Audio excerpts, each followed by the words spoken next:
um super convidado especial, uma pessoa que adora vinhos, né? Exatamente, Diego Bertolini. Diego Bertolini tem uma vasta carreira no mercado do vinho e recentemente ele montou a Educa Vinhos, que ensina pessoas, empreendedores, pessoas que querem empreender a investir no mercado do vinho. Eu sou o chefe Nicolete. Eu sou o sommelier Gabriel Moser. Aqui a gente fala de vinho sem complicação.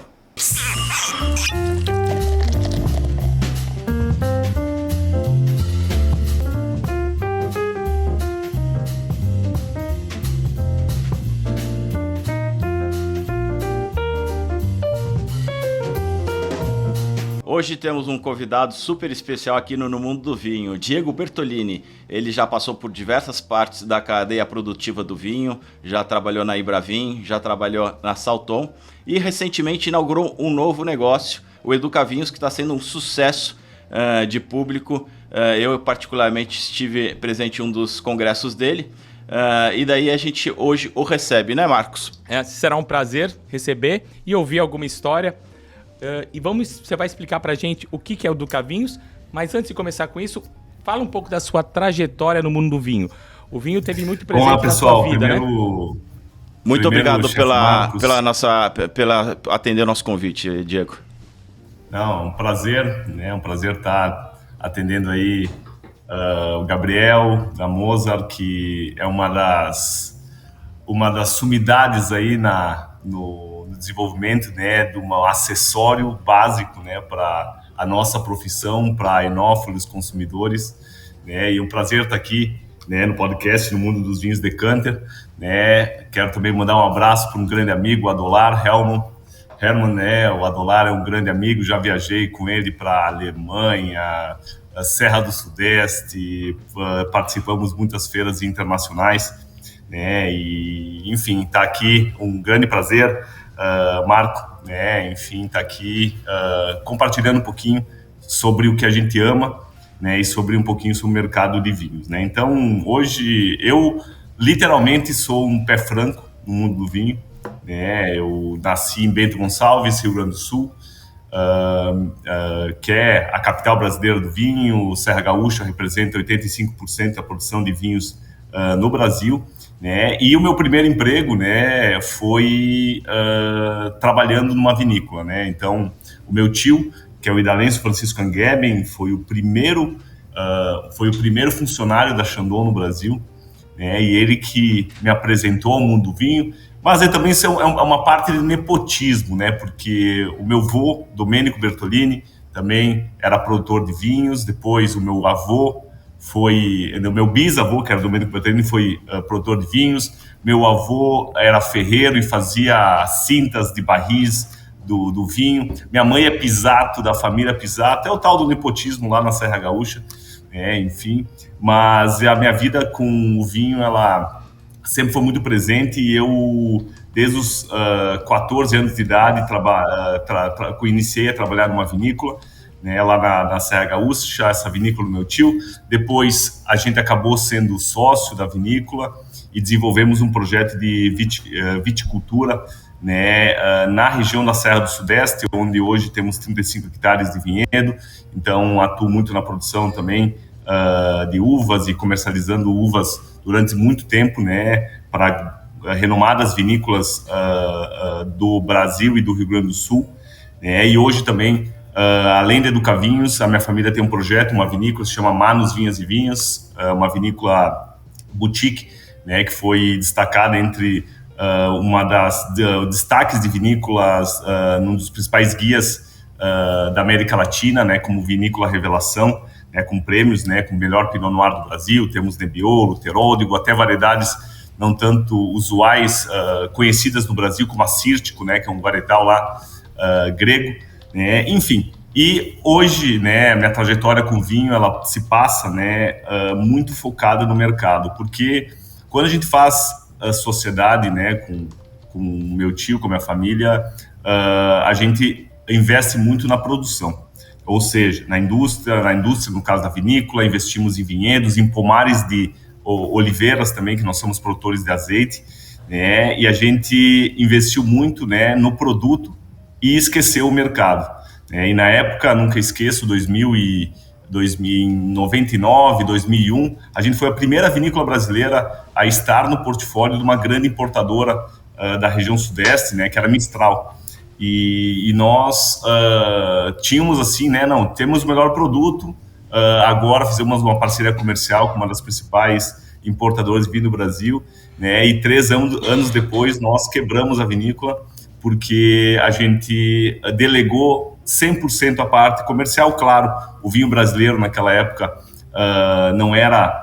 não tinha tanto essa questão, o renome, e também o brasileiro estava iniciando a descobrir a questão do vinho brasileiro, né, e não tem a realidade que tem hoje, que hoje o vinho brasileiro tem 24% na participação do mercado de vinhos finos do Brasil. E aí eu vi, bom, se eu tenho que continuar nesse mundo do vinho, eu tenho que entender o mercado.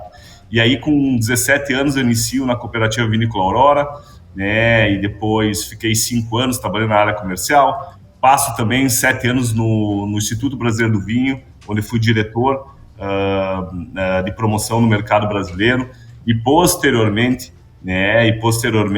eu atuo no mercado internacional, né? E há 3 anos, além de consultorias para importadoras e vinícolas, né, eu desenvolvi hoje, eu sou o criador da maior comunidade de empreendedores de vinho do Brasil, que é o Educavinhos, né? Hoje temos mais de 4.000 alunos, né, que são lojistas, revendedores de vinhos do Brasil inteiro, né, e também dou mentorias para não só vinícolas, mas importadoras, revendedores de vinho, também agentes comerciais de Portugal, França. Tem mentorandos meus do sul da França, lá da região do Rhône, tem mentorandos meus de Portugal, Itália, né? Então, hoje, graças a Deus, né, a gente vem desenvolvendo o que a gente ama, né, que o nosso propósito é desenvolver a cultura do vinho no Brasil através da qualificação profissional, né, e também dar acesso,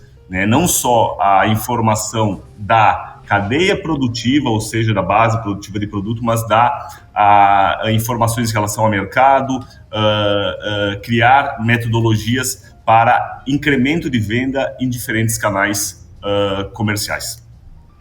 Que fantástico, Diego. Experiência, eu acho que poucas ou só você consegue ter experiência no setor produtivo, no setor comercial, no setor de aconselhamento, num negócio que geralmente é super vertical e não tem muita comunicação de uma área com a outra, né? Em termos, não tem muita rotação de uma área com a outra, né? Interessante isso que você falou também sobre a consultoria que você dá para players internacionais. Imagino que para entrar no mercado brasileiro e explorar os canais de venda no mercado brasileiro, seria isso? Isso aí, né? Ontem, por exemplo, eu estava com um mentorando meu, que é uma vinícola que está na Toscana. Eles têm 2 vinícolas na Itália, por exemplo. Eles têm uma vinícola na Toscana, eles fazem Chianti, Super Toscanos, até vinhos com variedades internacionais, buscando mais a linha de Super Toscanos, né, IGT, os vinhos não só com a base varietal Sangiovese, mas com cortes de variedades internacionais, nesse modelo mais de Super Toscanos, mas também eles têm vinhos lá vinícolas, né, em outras regiões, né, enfim, onde tem esse desejo de entrar no mercado brasileiro. Então a gente acaba fazendo uma análise em relação a preço FOB da vinícola, toda a filosofia do que ela quer imprimir no mercado brasileiro, né, identificar as faixas de preço que ela atua e principalmente, né, fazer o cruzamento, né, com os importadores, né. Até um dado interessante, né, eles têm produtos de média e alta gama, por exemplo, né, e todo mundo fala o seguinte: o mercado brasileiro, né, teve aquele boom na pandemia em relação ao volume, né, e a gente cresceu 32% de 2018 a 2021, o mercado de vinhos cresce 32%, né, e depois, pós-pandemia, normalmente, né, um crescimento muito rápido, né, teve um decréscimo de venda, principalmente dos vinhos, né, que a gente chama de entrada. Porém, os vinhos de média e alta gama, né, eles praticamente triplicaram. Então, a comercialização. Então, a gente está, no caso desse produtor, fazendo esse trabalho de identificar quem são os importadores, que regiões eles estão buscando para dar assertividade. Então, é uma análise mercadológica, técnica e também de perfil da ligação do produtor com o importador, ou seja, que nada mais é um distribuidor. Então, a gente faz toda essa análise e também essa implementação, né, das estratégias, porque Napoleão já dizia, né, que tem 3 estratégias para ganhar uma batalha, né? Informação, informação, informação. E a gente tem que usar essa informação com estratégias comerciais para, né, levar a solução para o mercado brasileiro, que tem muitas oportunidades no desenvolvimento da categoria do vinho. Mantendo ainda essa vertente dos produtores internacionais querendo entrar no Brasil, quem está mais interessado no mercado brasileiro, Diego? Quem é que procura, quem é que te procura, ou quem é que está procurando os importadores querendo introduzir o público no Brasil, o produto no Brasil? Por exemplo, né, são várias vertentes, né, e a gente tem que analisar, quando a gente fala do vinho, a gente tem que analisar um cenário global. Hoje, a gente está países de novo e velho mundo, né, por exemplo, a Itália, a Espanha, a França são grandes produtores de vinho, né, e a gente tem que entender que hoje esses países são muito, muito dependentes da exportação. Por exemplo, essa vinícola que eu estou na mentoria ontem, né, ela tem, como falei anteriormente, uma planta produtiva, uma vinícola que é Casa Dei, lá na Toscana, né, e uma outra que é Oliana, lá na Sardenha, né, e os vinhos da Sardenha são vinhos maravilhosos, sabe, tem brancos maravilhosos. Mais difícil de comercializar ou não? A Sardenha? Sim. Isso, né, primeiro por não se conhecer muito é um paraíso na Itália, né, a Sardenha, mas por não se conhecer, né? E hoje as 3 principais regiões da Itália em comercialização no Brasil é Toscana, né? Depois a gente tem Emília-Romanha, né? Teve uma Emília-Romanha teve uma queda muito grande do Lambrusco, principalmente, né? Pela questão cambial e também um outro aspecto que o Moscatel, né, foi um grande substituto desse produto com residual de açúcar, é muito mais autêntico do que os lambruscos que entravam. Você acredita que a queda do lambrusco, de repente, é porque o consumidor brasileiro começou a beber melhor? Total. Não. Total. Essa é uma constatação, até uma constatação em relação a estatísticas, né? A Wine Intelligence, de 2018 para cá, né, em relação a consumidores regulares de vinho, né, cresceu de 21 milhões de consumidores regulares para 51 milhões, ou seja, né, o Brasil cresceu 29 milhões de consumidores regulares. E aí, Marco, tu vai me perguntar, o que é um consumidor regular? É um consumidor que tem acesso à bebida mensalmente, né, ele tem acesso do vinho ou semanalmente ou mensalmente, ele tem uma frequência de consumo. Né, a grande parte da população brasileira, 89 milhões de consumidores, são esporádicos, ou seja, né, interagem com a bebida a cada 6 meses. E aí está a grande oportunidade, né, de desenvolver e crescer no mercado brasileiro. Então, hoje, o Brasil, por exemplo, né, em relação a curiosidades, o brasileiro vem criando essa cultura, o consumo de per capita, né, ele vem crescendo de uma forma orgânica, mas o que eu vejo, né, que o mais interessante é que a base de consumidores regulares, ou seja, né, o consumidor de vinho, ele vem não só aumentando a litragem, mas bebendo melhor, né? Isso, dados estatísticos mostram que, por exemplo, né, vinhos de baixa gama, por exemplo, né, eles pega um análise histórico dos últimos 10 anos, ele teve um crescimento. Mas, percentualmente, o que mais cresce são vinhos acima de 80, 100, 120 reais. Um vinho acima de 120 reais nos últimos 4 anos triplicaram as vendas. Então, isso quer dizer que cada vez mais o consumidor brasileiro vem né, bebendo melhor, e o consumidor de vinho, quando entra nessa categoria e começa a interagir, ele não dá passo para trás. Seria mais ou menos, ainda que você quer dizer que ainda tem um público a ser explorado nos vinhos de entrada, abaixo de $10, né?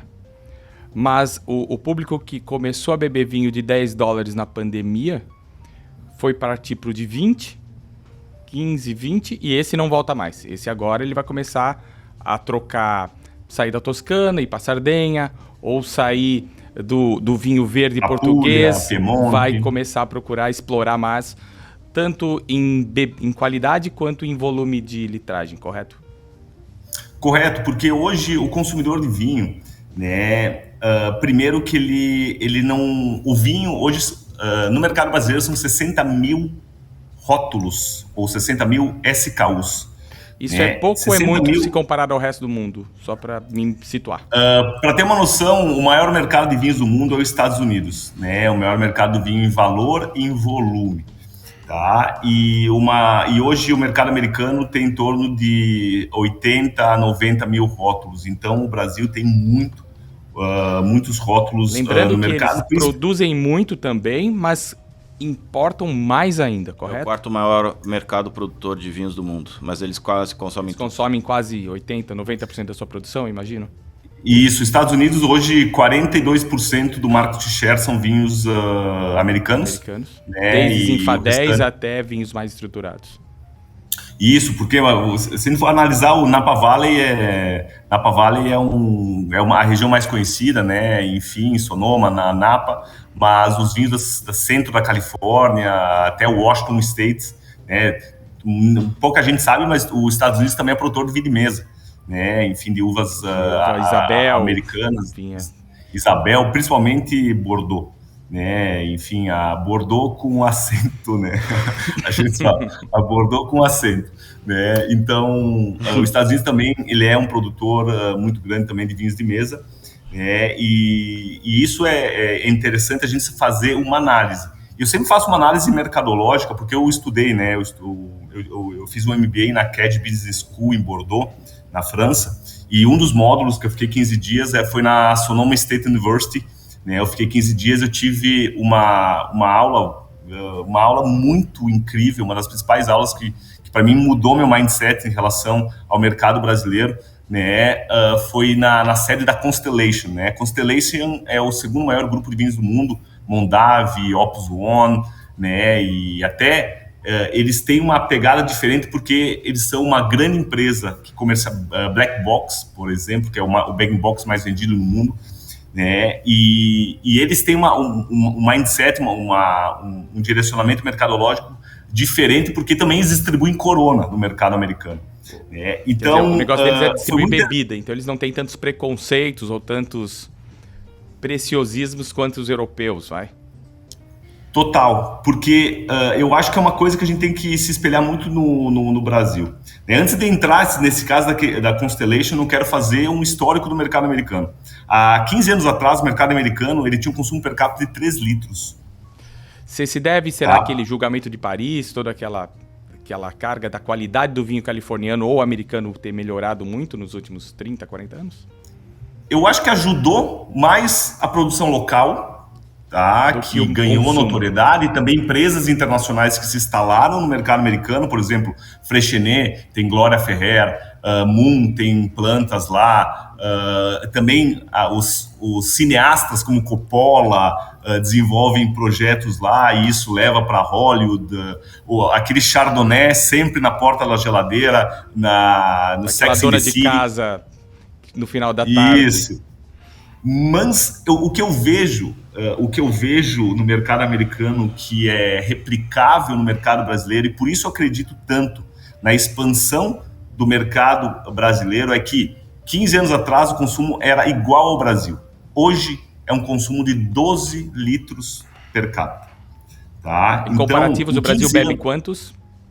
Hoje 2,78 litros por habitante ano. No final de semana passado, acho que eu bati a média nacional. Sua parte já está feita. Mas se a gente comparar a cerveja no Brasil, são 62. tá? Não aqui em Blumenau, tá? Não, Blumenau um pouco é 120, acho. Boa. Mas o que eu quero falar é o seguinte, foi uma evolução de criação de cultura, tá? E aí eu vou fazer analogia com a minha aula com o vice-presidente de marketing da Constellation, que ele falou o seguinte: o nosso concorrente não é a Galo. A Galo, para quem não conhece, é a maior vinícola do mundo, o maior grupo de vinícolas do mundo, que também é americano. Os 3 maiores grupos de vinhos do mundo são, Galo, Constellation, e são 2 americanos, e depois vem o grupo VCT, que é Conti-Toro, enfim, do Chile. Mas o que é interessante é que ele falou que o nosso concorrente não é a Galo. O nosso concorrente é a Budweiser. Sim. E aí o vinho começa a entrar no Super Bowl, o vinho começa a entrar em comunicações com vinho com pipoca, vinho de porta da geladeira. Eles desenvolveram o Black Box, que é uma estratégia de consumo de vinho em taça para deixar na porta da geladeira, que é um bag box que encaixa direto na porta da geladeira. Sem então, perder muita levando qualidade. essa questão do conforto, falando que assim, uma taça de vinho no Black Box é mais barato que uma long neck. E eles levaram esse mindset de democratização do consumo do vinho e acessibilidade, junto com ancoragem, com Hollywood, com... Desde a loja de vinho na Park Avenue até Walmart. Então, para conseguir isso, eles tiveram que distribuir no meio, em Idaho, Montana, o cara pegar o seu Black Box e tomar vinho... O redneck, o caipira americano, também tomar o teu vinho. Isso aí. E é um modelo meio que é diferente, porque a gente torce o nariz aqui sobre o vinho suave.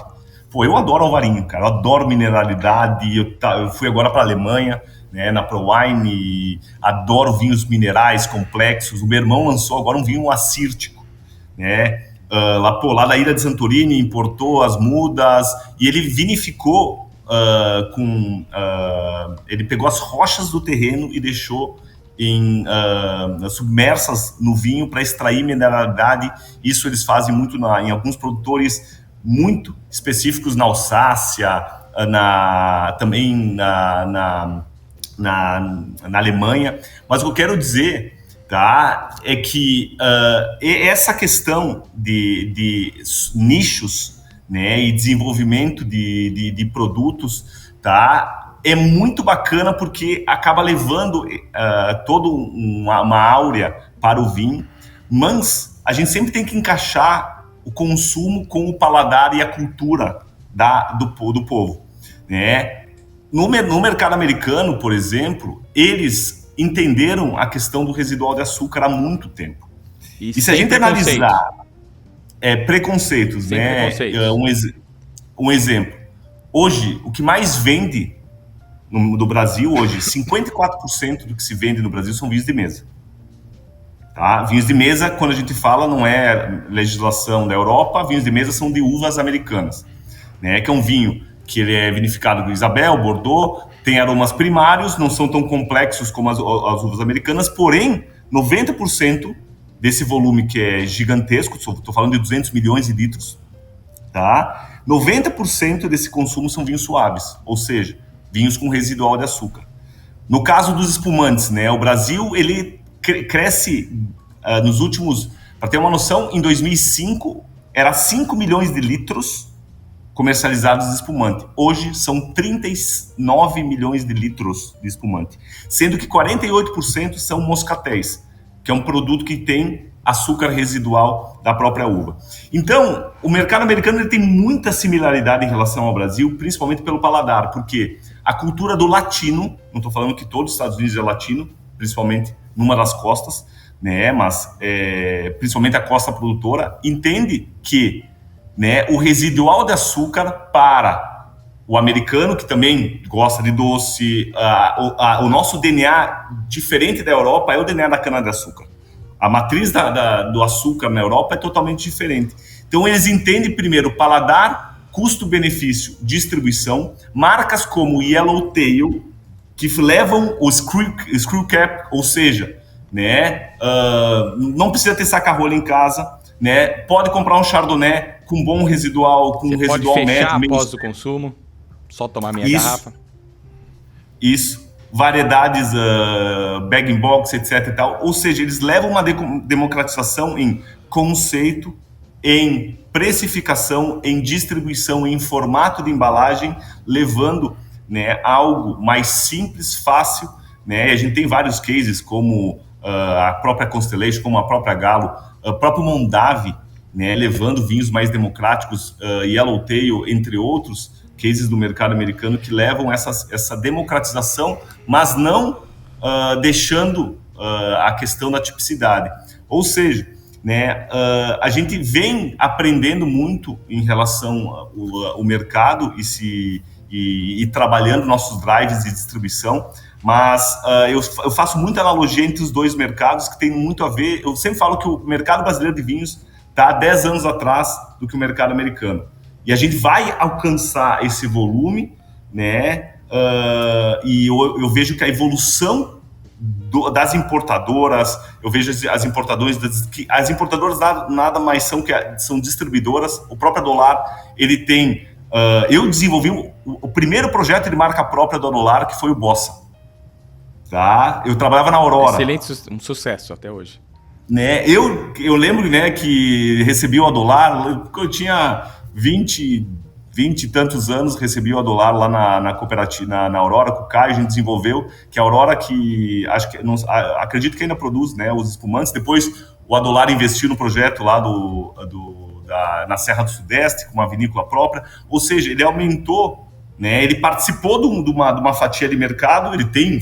A Decanter importa desde a Ferrari, do Trento, até espumantes brasileiros. Ou seja, o importador nada mais é que um distribuidor. Diego. Tá? Que pega produtos, compõe portfólio. Porque o consumidor tem aquele consumidor que quer entrar no vinho, que ele quer esse paladar mais fácil, democrático, mas aquele consumidor começa a interagir mais, ele não compra só pela marca, ele não vai só comprar Luiz de Bosco o resto da vida inteira. Até ele vai querer... uma questão de custo ou de paladar, não de paladar, mas de momento para tomar também, né?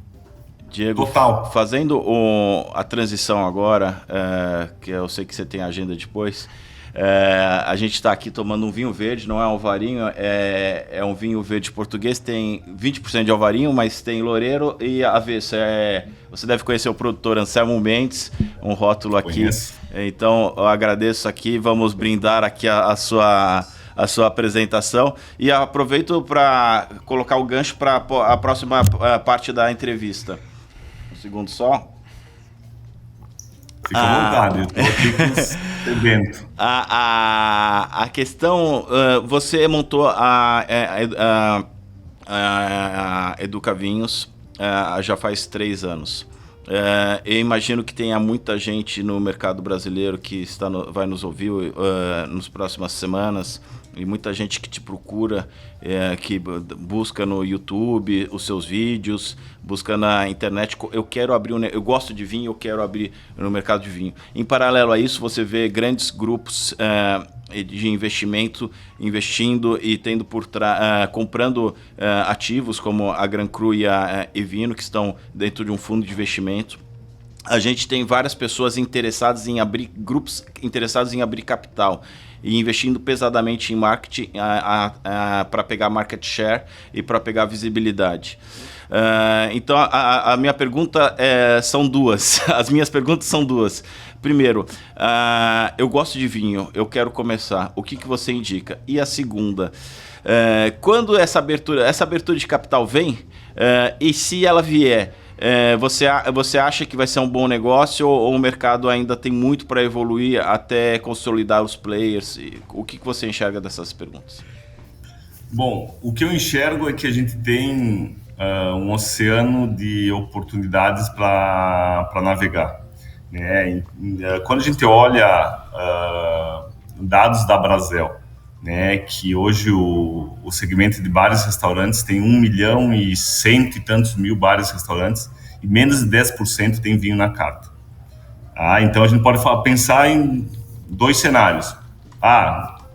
Poucos restaurantes trabalham com bar ou tem 900 e tantos mil para explorar, tá? Bares e restaurantes para introduzir, qualificar e fazer o trabalho. Daí aqui eu vou fazer um parênteses.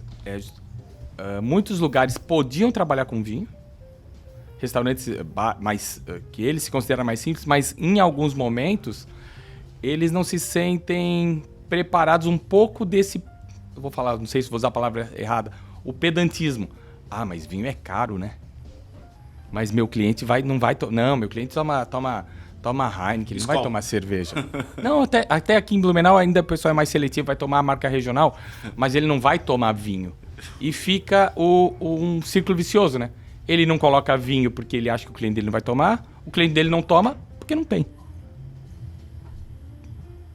Olha, eu concordo em gênero e número grau, é aquela questão da insegurança e os medos do empreendedor e do dono do bar-restaurante. E até dá para entender, porque o dono do bar-restaurante, ele compra, ele abre o restaurante, fecha o restaurante, e aí quando ele fala o seguinte, cara, tem que ter taça de cristal. Vamos lá, daí o nosso amigo Gabriel começa a botar um monte de regra. Não, tem que ter a taça Borgonha, tem que ter a taça... Não, para com isso. Eu tô vendendo cerveja, vou vender cerveja mesmo, para. E aí tem o tipo de taça, mas o vinho tem que ter regra, tem que ter harmonização, tem que ter adega climatizada. O mercado acabou inserindo algo tão...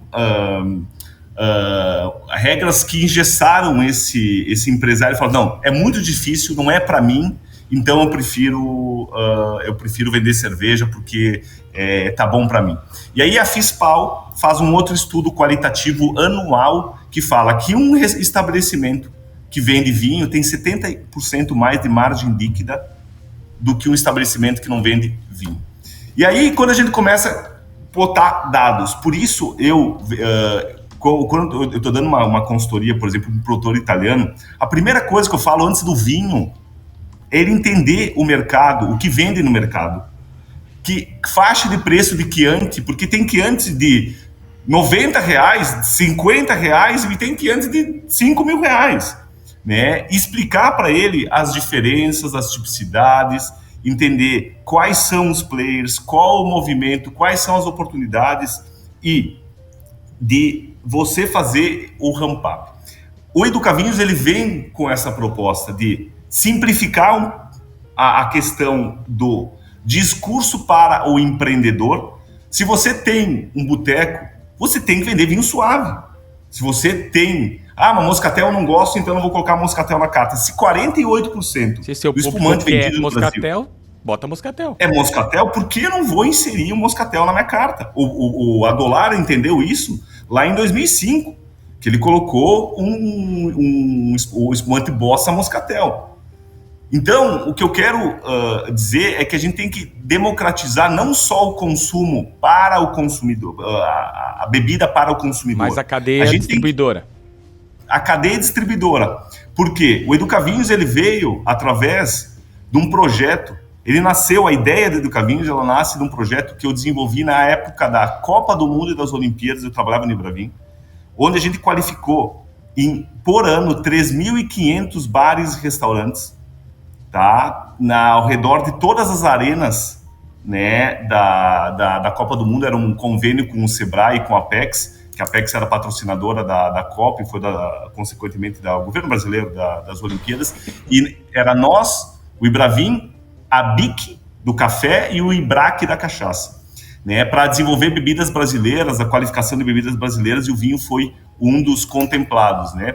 E eu entendi que não é só o consumidor que a gente tem que educar, é o transformador. O que é o transformador, Diego? É aquela pessoa que está na ponta oferecendo. Por quê? Respondendo a pergunta do Gabriel, a questão de grupos, de empreendedores ou não empreendedores, o Brasil é um continente, gente. O pequeno negócio, no modelo simples, ou MEI, ele consegue ser um microdistribuidor. E esse microdistribuidor, às vezes, é muito mais leve com um conglomerado que tem fundo de investimento, que tem impostos, que tem, diríamos assim, um peso do negócio.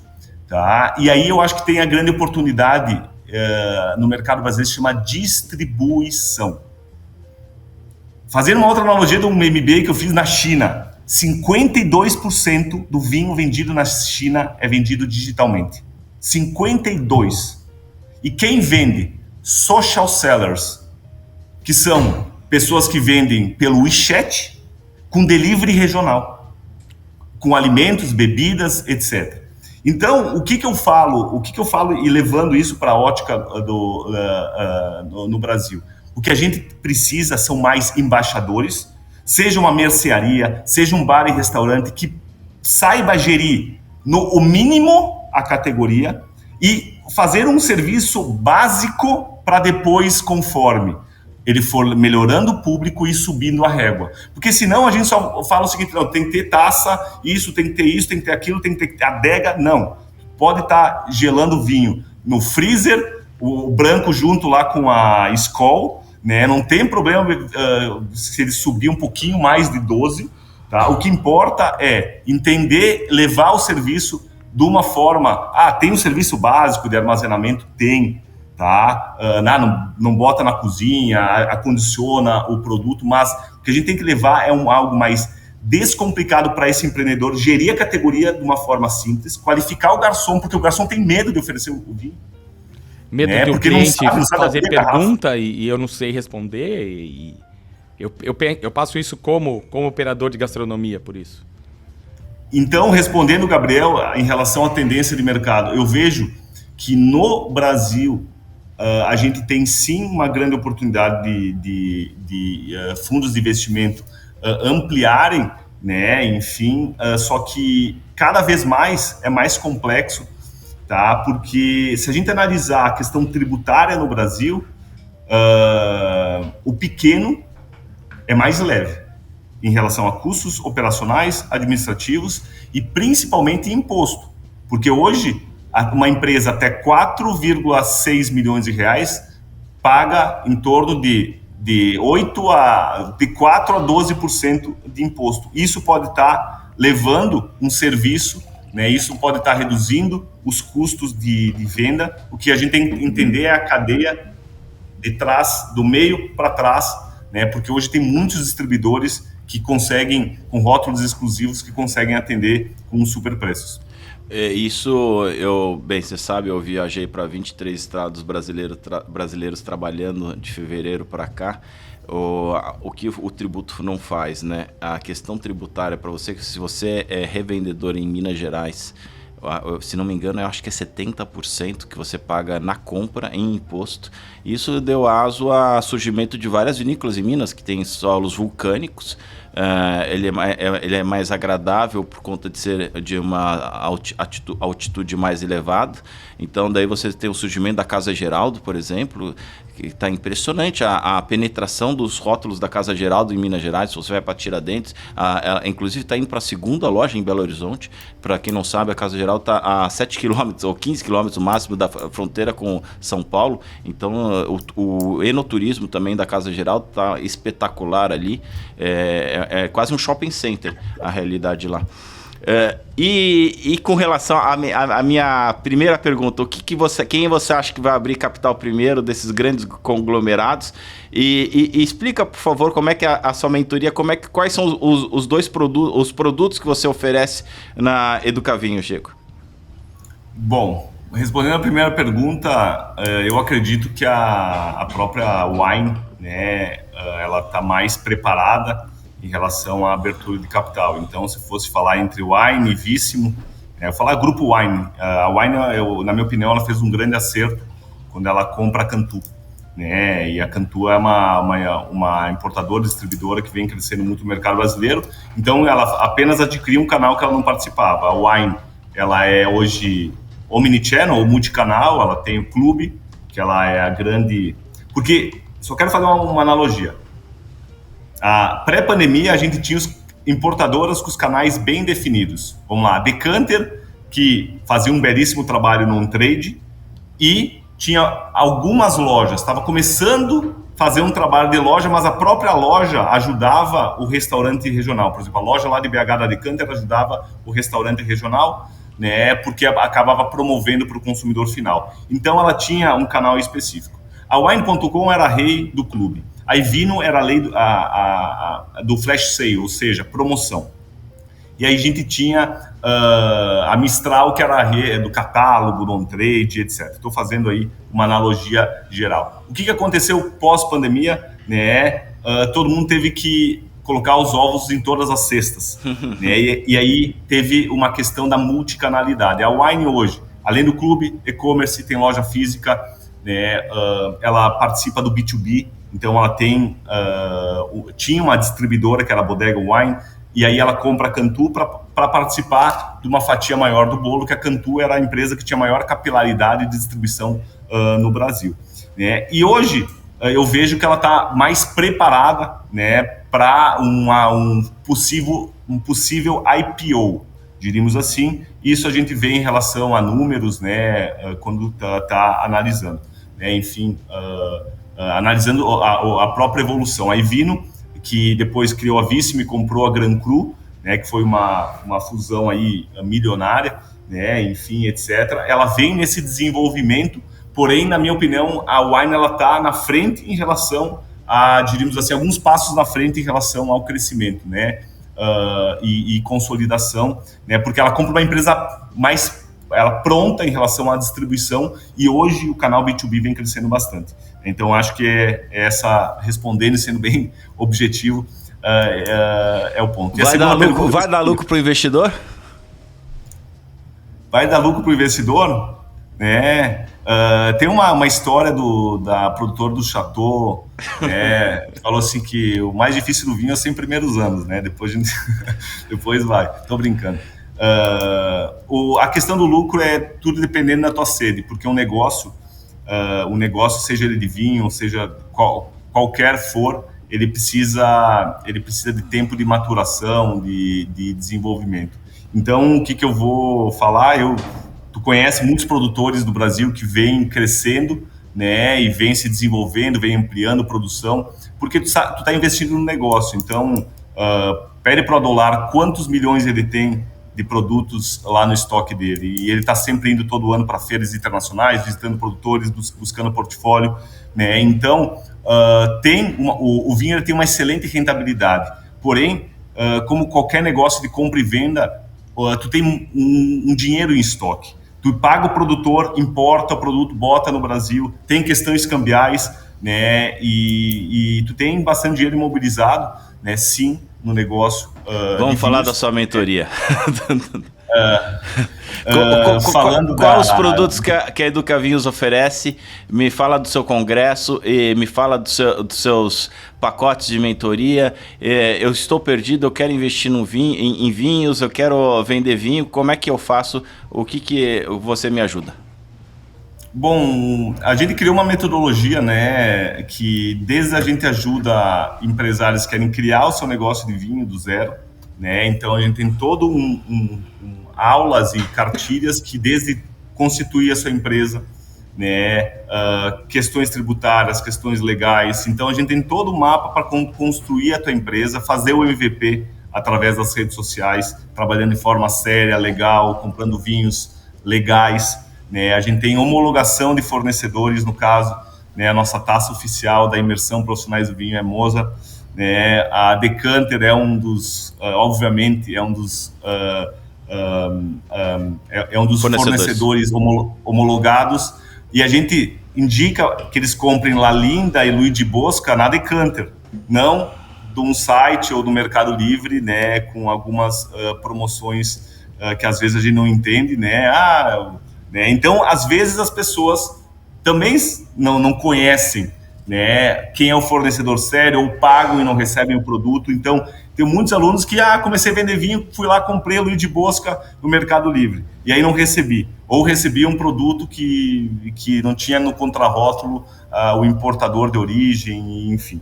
Então, a gente dá todo esse suporte para esse empreendedor, né, em relação a todos os passos. Aulas...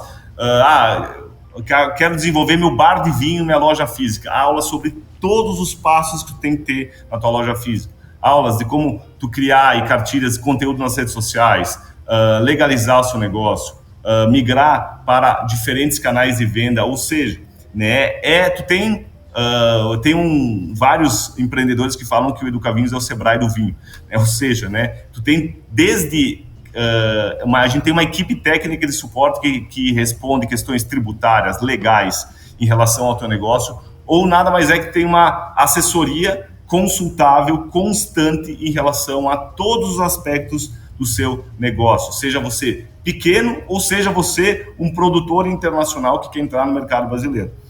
Daí, esse produtor pequeno, a gente tem um curso, né, que tem 12 meses de acesso, suporte, assiste às aulas, a gente faz aulas ao vivo, que a gente, além de ter toda essa trilha de empreender, a gente dá aulas ao vivo para aumentar as vendas. Agora vou fazer uma aula sobre vinhos de inverno, né, como tu formatar e ampliar as vendas do seu vinho agora no inverno, né, enfim. E a gente tem também, né, um produto com um ticket mais alto, que é uma mentoria, né, durante 6 meses, onde eu e meu time a gente analisa, né,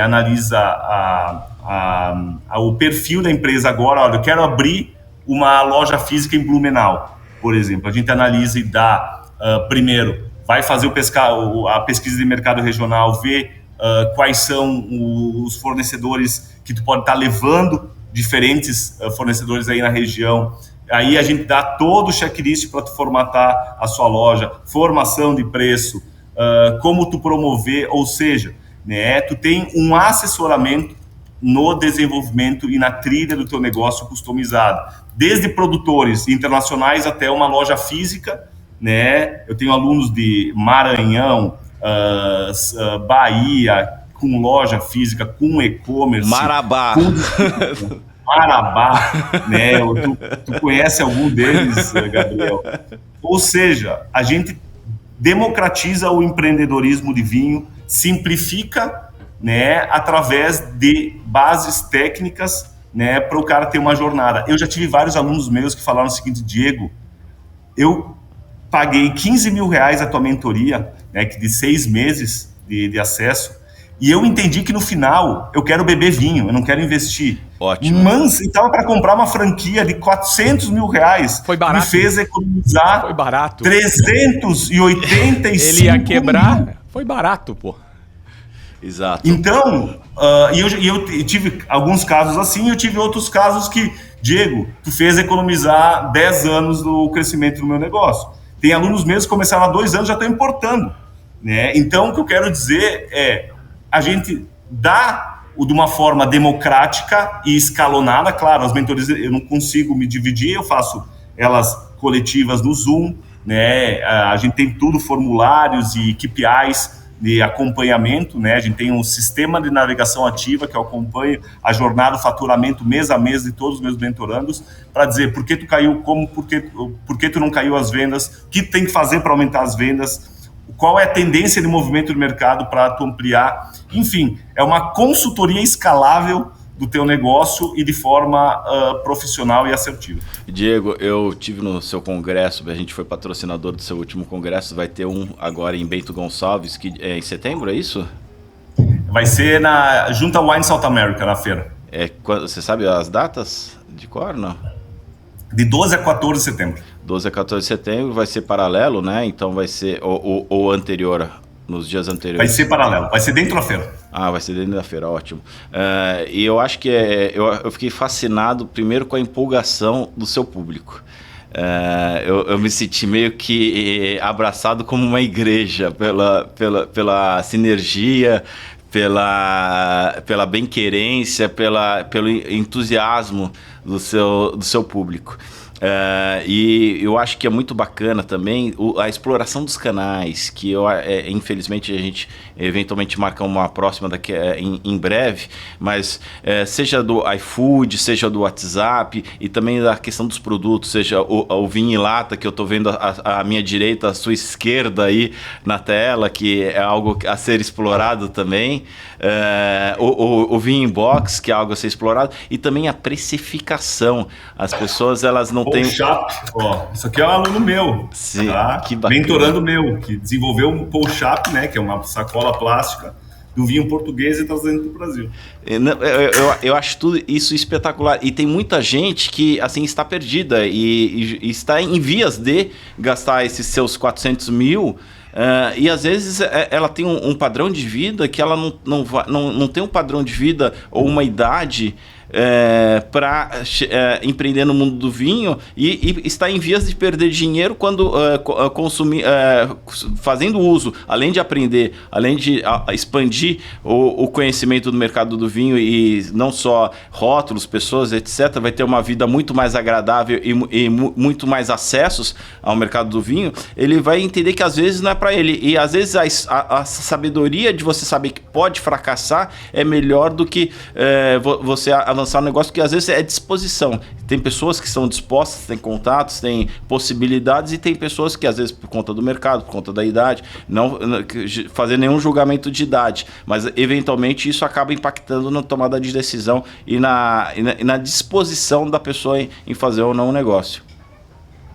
Total, Gabriel, e é isso aí, porque quando a gente fala em MVP, para quem não conhece a terminologia o mínimo produto viável, a gente sempre fala, modela o teu negócio pelas redes sociais, desenvolve eventos, a gente cria uma trilha para o quê?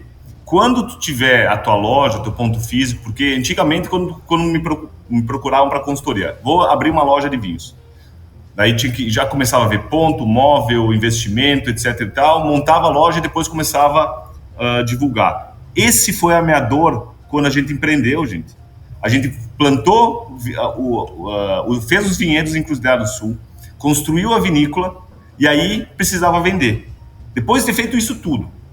E aí depois fez um contrato com a Mistral. No papel, era melhor negócio. Imagina, estou na maior importadora, Luiz Pato, Catena Zapato. O primeiro vinho brasileiro nessa importadora. A gente precisava vender 5 mil garrafas ano, a gente estava vendendo 2. Antes disso, você achou que era só correr pro abraço. Teoricamente, era o plano dos sonhos, gente.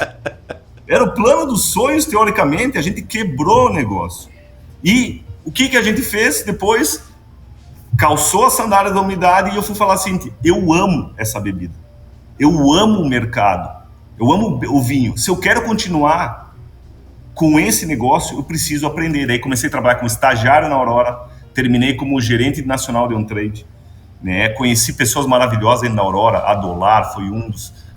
que o primeiro projeto de marca própria que eu desenvolvi foi o projeto Bossa para Dolar, juntamente com o Caio Zanotto, a Lourdes Conce, né, que eram colegas meus lá da Aurora. Posteriormente, trabalhei no Bravin, enfim. Então, o que eu quero transmitir é um pouquinho da minha trajetória, né, para a gente levar a emoção que a gente tem no vinho, que é uma bebida incrível, a racionalidade. Porque negócio, né, vender vinho é como vender qualquer outro produto de varejo.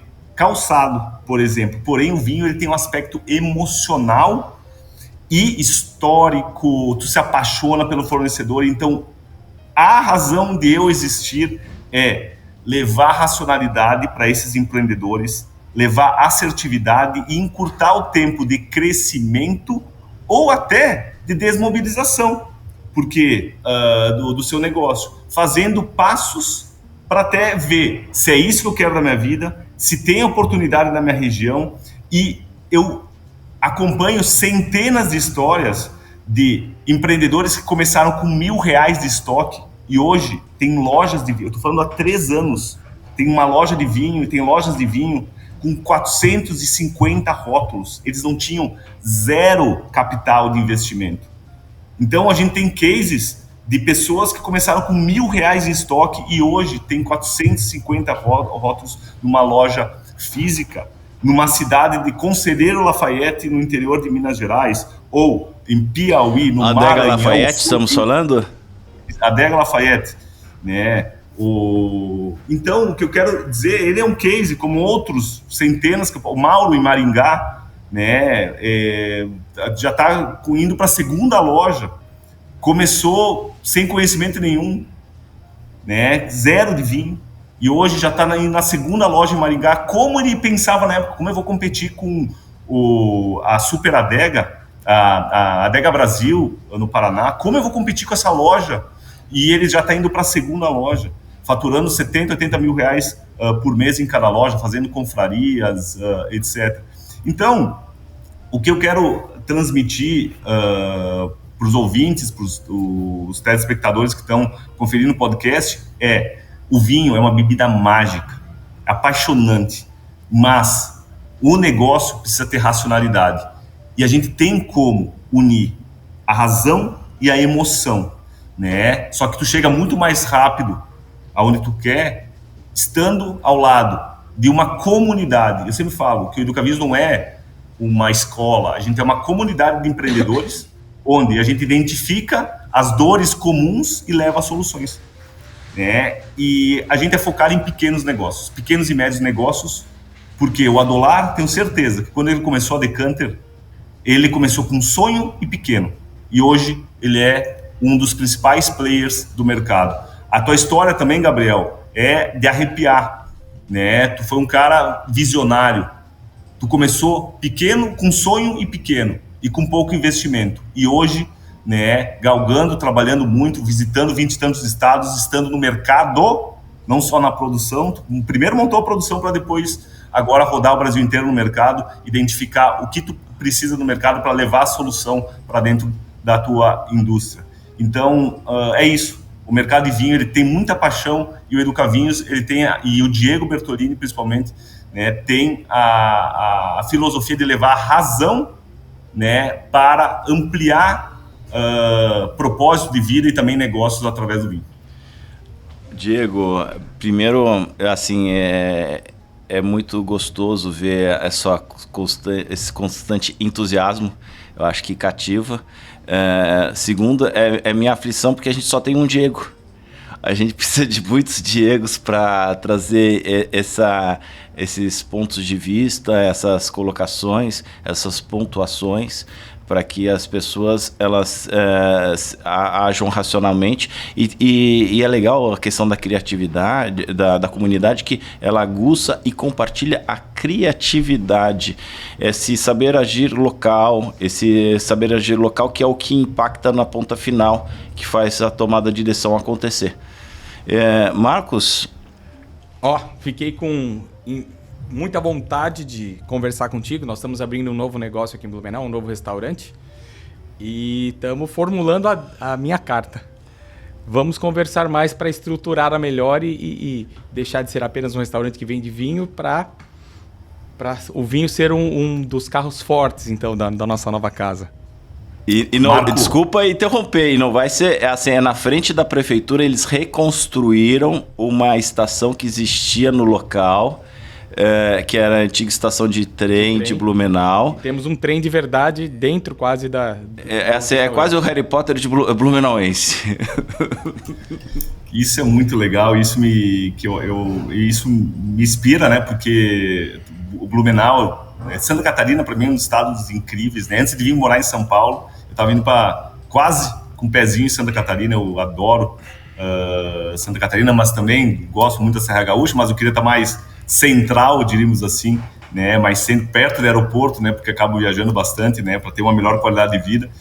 Eu estou 15 minutos agora de Congonhas, aqui em São Paulo, aí facilita bastante.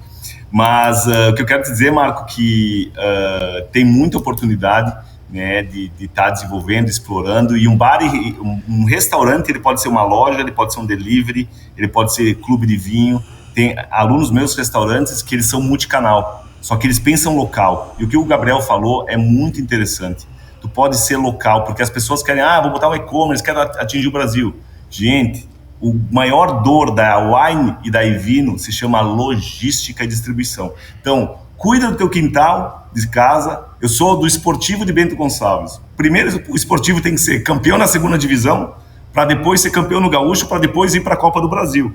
Então, o primeiro passo que eu tenho que pensar é ser campeão distrital, antes de ser campeão da Libertadores. Vou falar de vinho, que é mais fácil.